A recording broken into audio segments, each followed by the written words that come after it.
वह झालमुड़ी भी खुद की ही बनाई हुई है। टीएमसी की निर्मम सरकार को गरीब परिवारों के दुख तकलीफ से कोई मतलब नहीं है। बोले कहाँ के रहने वाले हो? मैं बिहार के रहने वाले हैं। जरा सोचिए, प्रधानमंत्री अचानक सड़क किनारे 10 रुपये की झालमुड़ी खाते हैं, कैमरे चमकते हैं और इसे मास्टर स्ट्रोक बताया जाता है। लेकिन असली ट्विस्ट तब आता है जब कैमरे बंद होते हैं।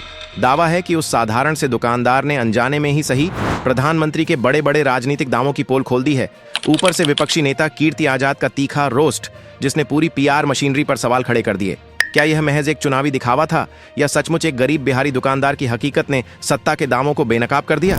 आज देखिए इस राजनीतिक चक्रव्यूह का अनफिल्टर्ड सच, जो आपके होश उड़ा देगा। इस पूरी राजनीतिक पटकथा की शुरुआत पश्चिम बंगाल के झारग्राम जिले से होती है।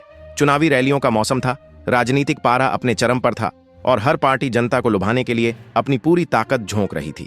इसी बीच धूल और भारी सुरक्षा घेरे के बीच से गुजरता हुआ देश के प्रधानमंत्री का एक विशाल काफिला अचानक एक आम सी सड़क पर रुक जाता है। एक ऐसा दृश्य पैदा होता है जो किसी भी आम नागरिक को एक पल के लिए भावुक और चकित कर सकता है। देश के सबसे ताकतवर नेता अपनी बुलेट प्रूफ गाड़ी से बाहर निकलते हैं और सीधे सड़क किनारे एक छोटी सी बेहद साधारण झालमुड़ी की दुकान की तरफ चल पड़ते हैं। वह दुकानदार के पास पहुंचते हैं और बड़ी ही आत्मीयता से पूछते हैं, भैया हमें अपना झालमुड़ी खिलाओ। भाई हमें अपना झालमुड़ी खिलाओ। अच्छे वाला कितने का होता है? अच्छे वाला कितने का होता है? दुकानदार, जो इस अचानक हुए घटनाक्रम से हैरान और अभिभूत था, जवाब देता है 10 पीस। हाँ जो भी है बना दो। कि यह 10 रुपये का है। इसी बातचीत के दौरान जब झालमुड़ी तैयार की जा रही होती है, प्रधानमंत्री एक हल्का फुल्का और मजाकिया संवाद करते हैं। वह कहते हैं, आप खाते हैं, दिमाग नहीं खाते बस। यह दृश्य देखने में बिल्कुल परफेक्ट था।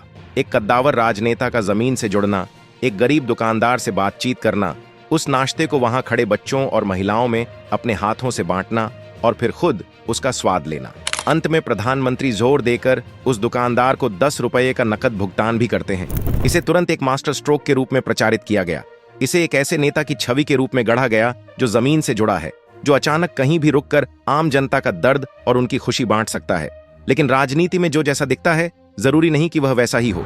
जब यह दृश्य डिजिटल दुनिया और सार्वजनिक मंचों पर पहुंचा तो विश्लेषकों और विपक्ष ने इस परफेक्ट छवि के हर एक फ्रेम को चीर फाड़ कर रख दिया। विपक्ष ने इस मौके को हाथ से जाने नहीं दिया। सबसे पहला और सबसे गहरा वार किया तृणमूल कांग्रेस के नेता और पूर्व क्रिकेटर कीर्ति आजाद ने। उन्होंने इस पूरी घटना को महज एक फोटो ओएप यानी तस्वीर खिंचवाने का एक दिखावटी ड्रामा करार दिया। कीर्ति आजाद ने अपने तीखे बयानों में प्रधानमंत्री के उच्चारण को लेकर एक ऐसा विवाद खड़ा कर दिया जिसने इस पीआर स्टंट की चमक को फीका कर दिया। कीर्ति आजाद ने वीडियो का वो विशिष्ट हिस्सा जनता के सामने रखा जिसमें प्रधानमंत्री इस व्यंजन का नाम ले रहे थे, भाई हमें अपना झालमुड़ी खिलाओ। उन्होंने दावा किया कि प्रधानमंत्री ने झालमुड़ी को जालमूली कहा है। अब एक आम इंसान के लिए यह महज जबान फिसलने की एक छोटी सी घटना हो सकती है, लेकिन राजनीति में शब्दों और स्थानीय संस्कृति का बहुत गहरा महत्व होता है। कीर्ति आजाद ने कड़ा प्रहार करते हुए कहा कि झालमुड़ी बंगाल, बिहार, उड़ीसा और उत्तर प्रदेश सहित पूरे पूर्वी भारत का एक बेहद लोकप्रिय और घर घर में खाया जाने वाला व्यंजन है। उनका तर्क था कि जो राजनेता बंगाल के लोगों से जुड़ने, उनकी संस्कृति को अपनाने और वहां की सत्ता पर काबिज होने के इतने बड़े दावे कर रहा है, उसे वहां के सबसे आम और लोकप्रिय व्यंजन का सही नाम तक नहीं पता।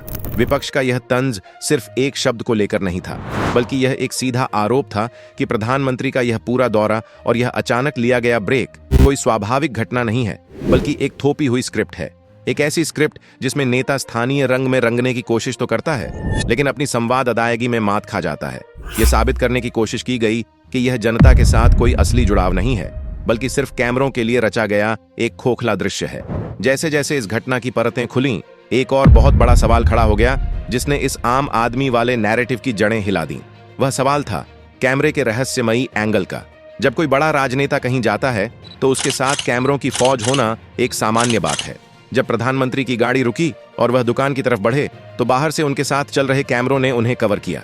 यहां तक सब कुछ ठीक और स्वाभाविक लग रहा था, लेकिन जब सार्वजनिक मंचों पर इस घटना के विभिन्न वीडियो का बारीकी से विश्लेषण किया गया तो लोगों की नजर एक चौंकाने वाले विवरण पर पड़ी। वीडियो के एक हिस्से में यह बिल्कुल स्पष्ट दिखाई देता है कि एक पेशेवर कैमरामैन पहले से ही उस झालमुड़ी वाले की बेहद छोटी और संकरी दुकान के अंदर एक कोने में छिपकर बैठा हुआ था। इस खुलासे ने इंटरनेट पर भूचाल ला दिया। लोगों ने सवाल पूछना शुरू कर दिया कि अगर यह प्रधानमंत्री का एक अचानक लिया गया फैसला था अगर उनका काफिला बस यूं ही चलते चलते एक आम सी दुकान देखकर रुक गया था, तो उनके वहां पहुंचने से काफी देर पहले ही एक पेशेवर कैमरामैन उस छोटी सी दुकान के अंदर अपनी पोजीशन कैसे ले चुका था? क्या यह सब कुछ पहले से तय था? क्या सुरक्षा एजेंसियों, पीआर टीम और कैमरामैन ने पहले ही इस दुकान को चुन लिया था? क्या लाइटिंग और कैमरे का एंगल पहले से ही सेट कर दिया गया था? आलोचकों ने इसे एक पूरी तरह से निर्देशित फिल्म का दृश्य बताना शुरू कर दिया। लोगों ने कटाक्ष करते हुए कहा कि इतने बड़े कैमरामैन क्रू के साथ तो कोई फिल्म ही शूट कर लेनी चाहिए थी। इस एक कैमरे के एंगल ने उस पूरी घटना की स्वाभाविकता को खत्म कर दिया और जनता के मन में यह धारणा पैदा कर दी कि आज के दौर में बड़े नेताओं का जनता से मिलना जुलना कोई वास्तविक घटना नहीं होती, बल्कि इवेंट मैनेजमेंट कंपनियों और पीआर एजेंसियों द्वारा तैयार किया गया एक महंगा और भव्य शो होता है। विवादों की यह फहरिस्त यहीं नहीं रुकी। इस 10 रुपये की झालमुड़ी ने देश की सबसे महत्वाकांक्षी आर्थिक योजनाओं में से एक डिजिटल इंडिया को भी बहस के केंद्र में ला खड़ा किया। पिछले कई सालों से केंद्र सरकार देश में कैशलेस इकोनॉमी और डिजिटल लेन देन को बढ़ावा देने के लिए एक बहुत बड़ा अभियान चला रही है। छोटे से छोटे रेहड़ी पटरी वालों से लेकर बड़े शोरूम तक हर जगह आम जनता को यूपीआई और मोबाइल पेमेंट करने के लिए प्रेरित किया जाता है। कई बार नेताओं ने मंच से यह भी कहा है कि डिजिटल इंडिया ने छोटे दुकानदारों की किस्मत बदल दी है। लेकिन जब झारग्राम में झालमुड़ी का भुगतान करने का समय आया, तो कैमरों के सामने प्रधानमंत्री ने अपनी जेब से 10 रुपये का नकद नोट निकाला और दुकानदार को दिया। हालांकि कानूनी और व्यावहारिक तौर पर 10 रुपये का नकद भुगतान करना कोई गलत बात नहीं है। यह एक बहुत ही सामान्य मानवीय व्यवहार है।